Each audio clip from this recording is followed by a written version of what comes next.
What's going on, everyone? Welcome back. It's been a while.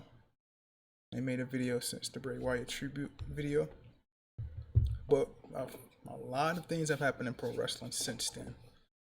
We had All In and Wembley, which was a great show. A lot of stuff that came out from the outcome of that show. We had All Out the following weekend. We don't have The Rock return on SmackDown a few weeks ago, or last week, I believe. We had John Cena make his return. A lot of stuff has happened in the short amount of weeks in pro wrestling. And today, we're going to talk about some of the biggest news that come out today, and it's official.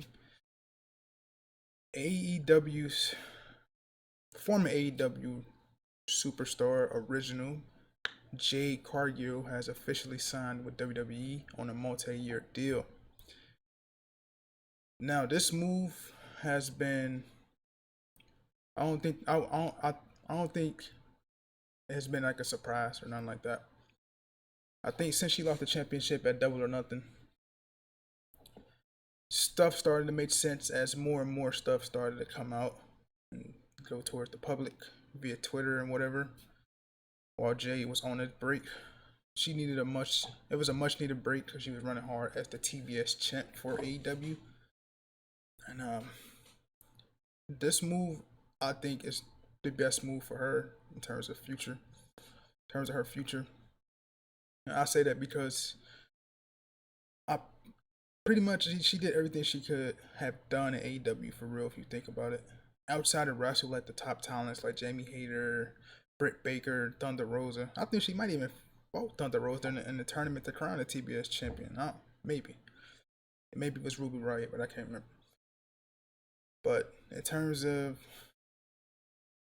everything she did in the AEW in terms of the women's division, she did it all. She was undefeated as the TBS champ, undefeated there in AEW. And I think she just superseded everybody in the women's division over there, just in my opinion, because I think besides probably like Britt Baker, her and Britt Baker was top two in the women's division. You can borderline say, some may even say Jade was number one in the women's division over there. Just from the time she debuted, when they had that match with her and Shaq taking on Cody, and it was supposed to be Brandy Rose at the time, but it was Red Velvet. From that time to now, Jade has developed her character, honed in on her skills, and she's just became a megastar. And I think her star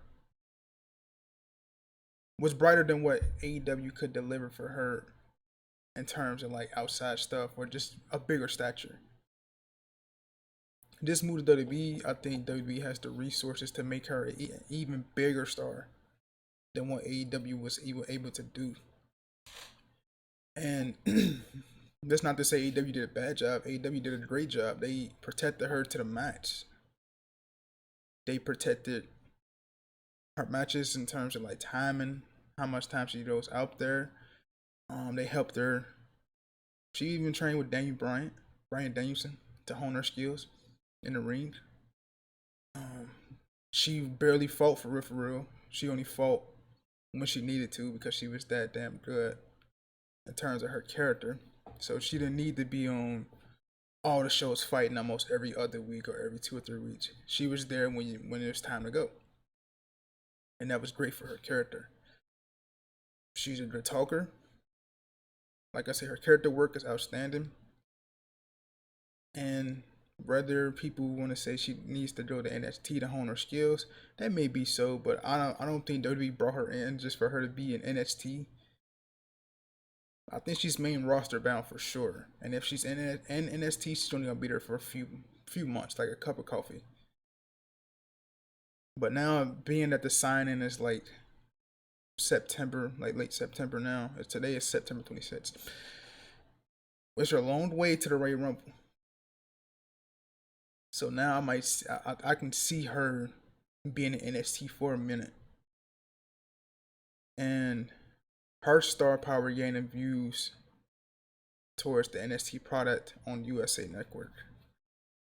I think she can bring some eyes to that show, just like she can bring eyes to the main roster. So the WWE what they do. Um, when they gonna make her debut? I think she's supposed to be at the Performance Center this week. Um, but I don't know, man. This is a drip move for Jade. But I want to break down some of the stuff with Jade. So like I said, she lost the championship at Double or Nothing.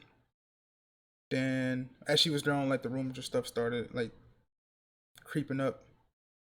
And then she recently returned, probably like earlier this month, on like Rampage when Chris Statlander was fighting.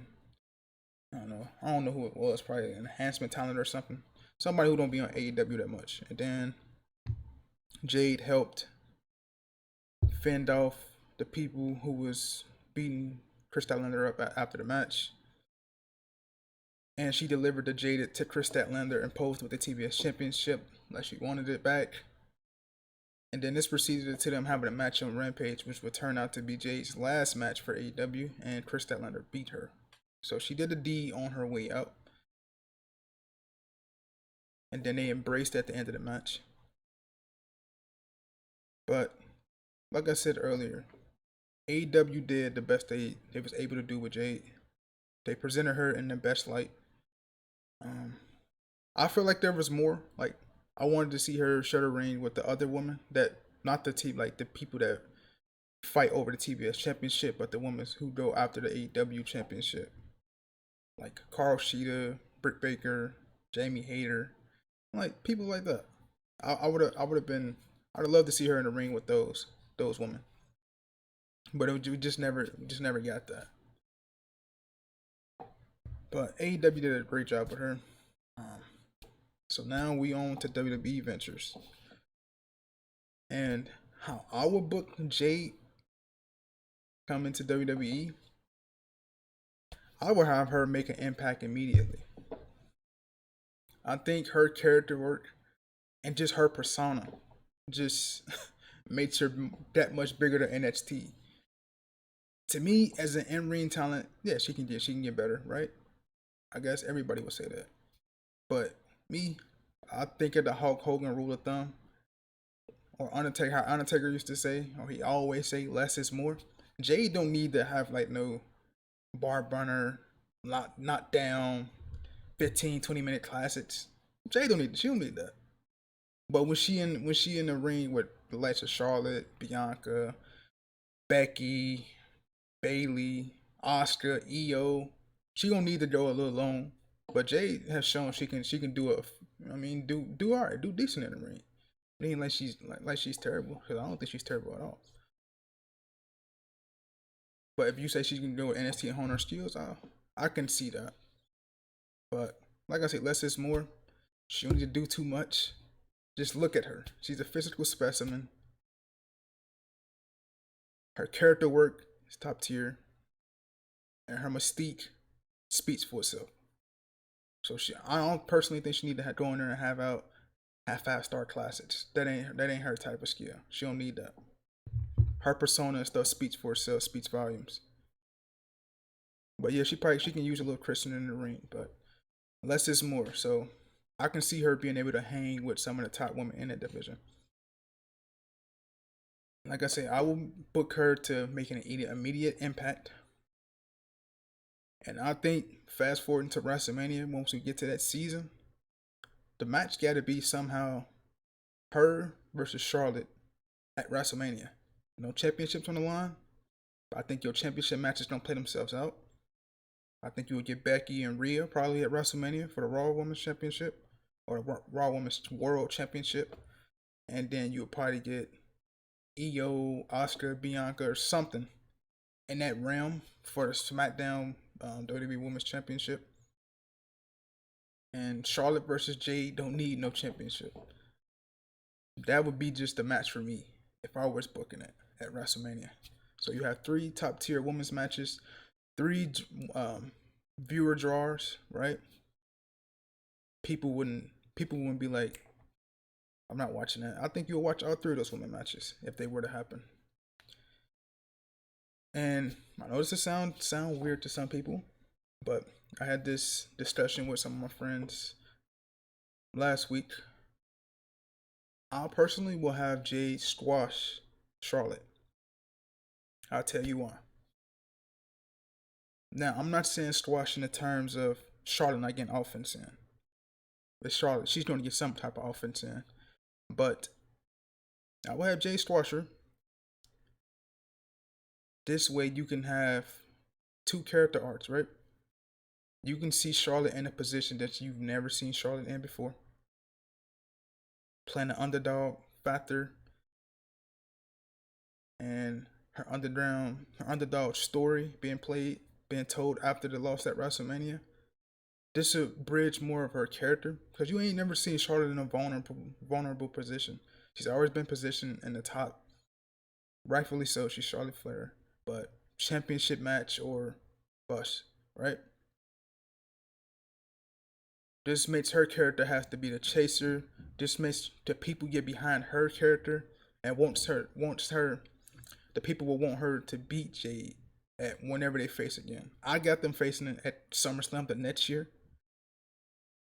and whatever result you want to come up with, you can come up with that. I think that would be their second match. And for Jade, it establishes Jade on the main roster. It establishes Jade for the casual fans, and it presents her as a dominant force in the women's division.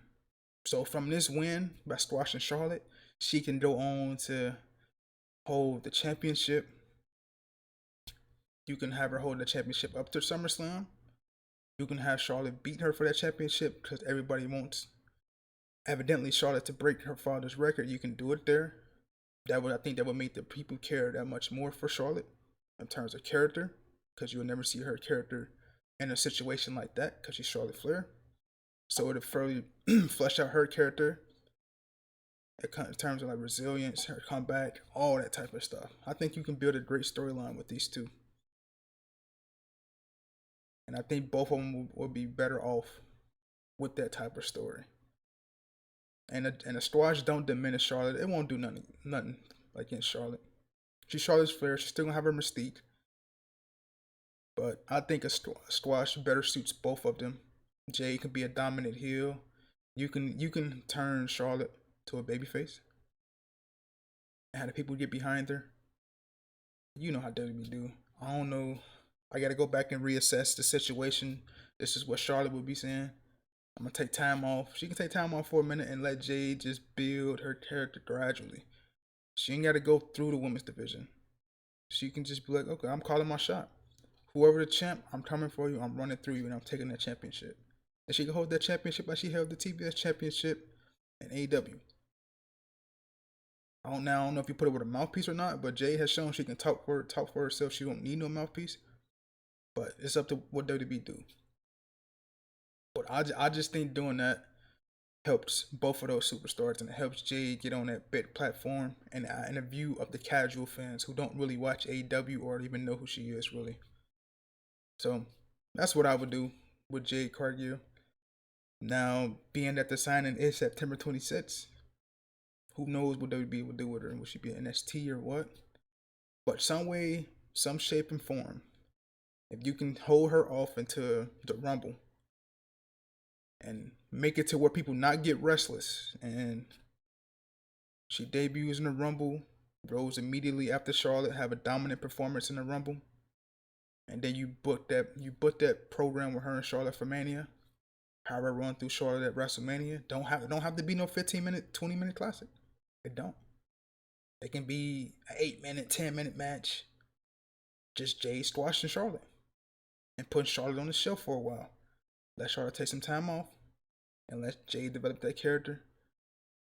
All the way up to SummerSlam, where Charlotte slowly makes her comeback, and then you get the match at SummerSlam. And then whatever outcome WWE wants, that's what outcome should proceed.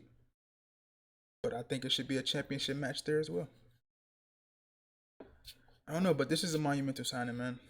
I just wanted to get my thoughts on it. Um, this is a fantastic move for Jade. Like I said earlier, resources from WWE will help her supersede her character and make her even bigger star. Not just in ring, but outside of the ring. Thinking she'll have broader opportunities because she get more eyes on her. So this is a great move by Jade. We're gonna see when she debuts. But that would be the video, man. I hope you guys enjoyed it. I would like to see in the comments some of your thoughts on the Jade Cargill move to WWE and what you think will happen for the future AEW now that she's gone. I think this is a big loss for AEW, and I think this will not be the last AEW original to move from AEW to WWE and vice versa. So I will see you guys in the next video, man. I'm out.